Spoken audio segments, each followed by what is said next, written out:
Bonjour et très heureux de nous retrouver pour méditer ensemble les textes du dimanche 20 novembre pour la fête de Jésus-Christ, roi de l'univers.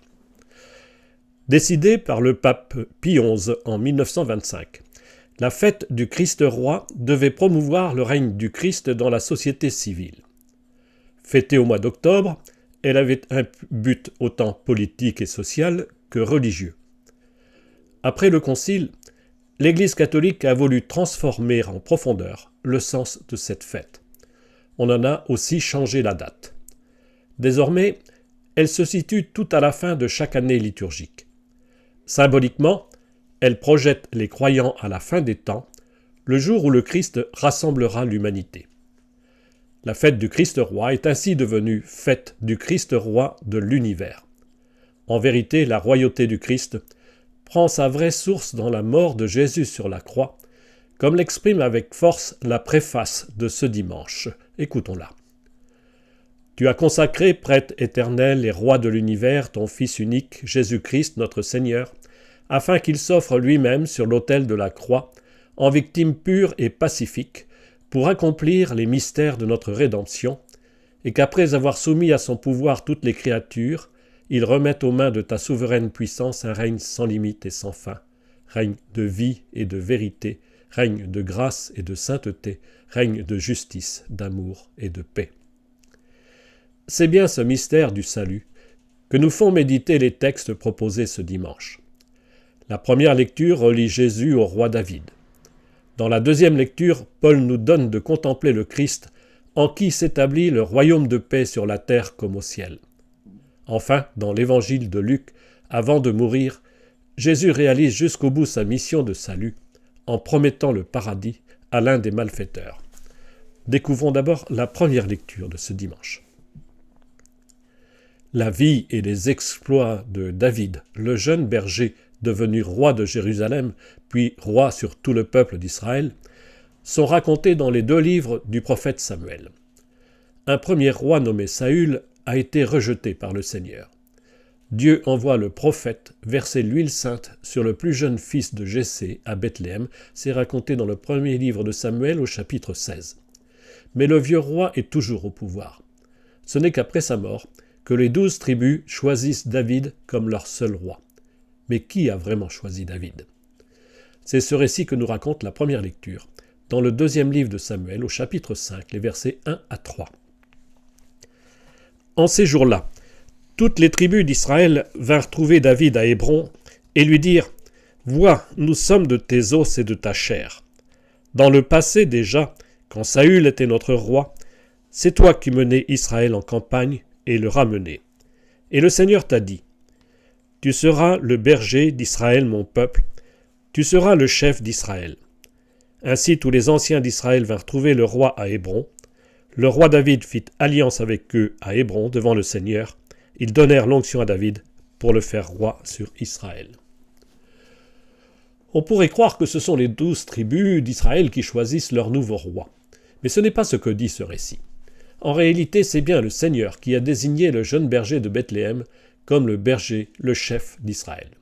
« Nous sommes de ta chair et de tes os », dit le texte. Cette parole rappelle Adam et comment Adam reconnaît en Ève celle que Dieu lui donne pour compagne. Genèse 2, 23. Le peuple d'Israël reconnaît ainsi en David celui que Dieu lui donne pour unique chef. Il sera leur chef et pasteur, chargé de les protéger, de les maintenir unis dans l'alliance avec le Seigneur. Le Messie, attendu par Israël, devait être un fils de David, chargé par Dieu de la mission de rassembler son peuple. Mais ce roi-là, devait-il être un chef de guerre, un messie politique ? La fête du Christ, roi de l'univers, nous fait contempler la royauté céleste de Jésus. Inaugurée sur terre, elle s'achève par son sacrifice sur la croix et son exaltation au plus haut des cieux. Découvrons maintenant la deuxième lecture de ce dimanche. La deuxième lecture nous fait entendre un texte original de la lettre aux Colossiens. Il s'agit d'une hymne, un chant de la communauté chrétienne dont on ne sait pas l'origine. L'Église conserve ce beau et antique chant pour les vêpres du mercredi soir. Laissons-nous porter par la beauté des images célestes de ce chant qui récapitule le cœur de la foi dont nous avons hérité. Cet hymne se trouve au début de la lettre de Paul aux Colossiens, chapitre 1, versets 12 à 20. Frères, rendez grâce à Dieu le Père, qui vous a rendu capable d'avoir part à l'héritage des saints dans la lumière.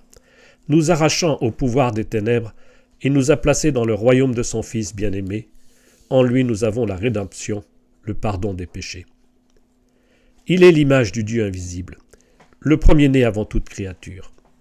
En lui tout fut créé dans le ciel et sur la terre, les êtres visibles et invisibles, puissance, principauté, souveraineté, domination, tout est créé par lui et pour lui. Il est avant toute chose, et tout subsiste en lui. Il est aussi la tête du corps, la tête de l'Église. C'est lui le commencement, le premier-né d'entre les morts, afin qu'il ait en tout la primauté. Car Dieu a jugé bon qu'habite en lui toute plénitude, et que tout par le Christ lui soit enfin réconcilié, faisant la paix par le sang de sa croix, la paix pour tous les êtres sur la terre et dans le ciel. Cet hymne est une prière, une action de grâce, une Eucharistie. Nous rendons grâce pour l'héritage reçu du Père. Par son Fils, il nous a fait passer de la nuit à la lumière. Il nous a rachetés de tous nos péchés. Il nous a fait entrer dans le royaume de son Fils. Dans cette prière d'action de grâce, nous contemplons l'œuvre de Dieu créateur et sa réalisation dans le cours de l'histoire. C'est par son Fils que le Père a créé toutes choses, et tout être vivant au ciel et sur terre. C'est en lui et par lui le Fils que tout a pris vie. Mais c'est aussi par lui et en lui que naît et vit l'Église. Comme David a été oint comme chef d'Israël, le Christ est tête du corps qu'est l'Église. C'est par la croix que le Fils a réconcilié l'humanité avec Dieu. Par sa mort, il a inauguré le règne définitif de paix qui unit le ciel et la terre. C'est ce règne de paix, déjà là, mais pas encore achevé, que nous célébrons ce dimanche. Ce règne fonde et nourrit l'espérance chrétienne, quels que soient les événements que l'humanité et l'Église doivent subir dans le long temps de l'attente. Tenons bon dans l'espérance. Et découvrons maintenant l'évangile de ce dimanche. Tu es donc le Fils de Dieu ? C'est la question que pose le grand prêtre à Jésus lors de sa comparution devant le grand conseil. Es-tu le roi des Juifs ? C'est l'autre question, celle de Pilate, qui va décider de la mort de Jésus. Dans ces deux questions se trouvent inscrits par avance les deux motifs de la condamnation à mort. Le Messie roi réalise la promesse de salut, mais le projet de Dieu n'était pas du tout celui qu'on attendait. Nous écoutons un bref extrait du récit de la Passion chez Luc, au chapitre 23, les versets 35 à 43. En ce temps-là, on venait de crucifier Jésus, et le peuple restait là à observer. Les chefs tournaient Jésus en dérision et disaient « Il en a sauvé d'autres, qu'il se sauve lui-même s'il est le Messie de Dieu, l'élu. » Les soldats aussi se moquaient de lui. S'approchant, ils lui présentaient de la boisson vinaigrée en disant « Si tu es le roi des Juifs, sauve-toi toi-même. » Il y avait aussi une inscription au-dessus de lui « Celui-ci est le roi des Juifs. » L'un des malfaiteurs suspendus en croix l'injuriait « N'es-tu pas le Christ ? Sauve-toi toi-même et nous aussi. » Mais l'autre lui fit de vifs reproches « Tu ne crains donc pas Dieu, tu es pourtant un condamné toi aussi. » Et puis pour nous c'est juste. Après ce que nous avons fait, nous avons ce que nous méritons. Mais lui, il n'a rien fait de mal. Et il disait « Jésus, souviens-toi de moi quand tu viendras dans ton royaume. » Jésus lui déclara « Amen, je te le dis. Aujourd'hui, avec moi, tu seras dans le paradis. » Sur la croix, jusqu'au bout, les Écritures continuent de s'accomplir. On peut rapprocher ce récit de quelques versets du psaume 21. Je cite « Et moi, je suis un ver, pas un homme, raillé par les gens, rejeté par le peuple. Tous ceux qui me voient me bafouent, ils ricanent et hochent la tête. » Psaume 21, versets 7 et 8. L'accomplissement des Écritures se lit dans le regard de la foule qui reste là et voit sans rien dire. On le relit plus encore dans les paroles de dérision, des chefs d'abord, des soldats ensuite, et enfin dans les railleries de l'un des malfaiteurs. Or, ces trois paroles reprennent les trois tentations que Jésus dut affronter au désert. Jusqu'au bout sur la croix, Satan a cherché à détourner Jésus de sa mission. C'est d'abord le ricanement des chefs du peuple qui reprend la première des trois tentations. Si tu es le Fils de Dieu. S'il était vraiment le Messie, il aurait tout pouvoir comme celui de transformer des pierres en pain. Pourtant, il est le vrai Messie qui meurt sur la croix, refusant d'user de son pouvoir à son propre profit. C'est ainsi que s'accomplit le projet divin qui veut sauver l'humanité de la misère spirituelle et combler sa faim. Ce sont ensuite les railleries des soldats. Si tu es le roi des Juifs, sauve-toi toi-même. S'il voulait devenir le roi des Juifs, rien de plus facile. Il aurait suffi d'adorer Satan, c'est-à-dire de choisir les forces du mal, pour asseoir son pouvoir et sa richesse. Mais la couronne de ce roi est tissée d'épines. Son trône est une croix de douleur. Pourtant il est vraiment roi, cet homme humilié.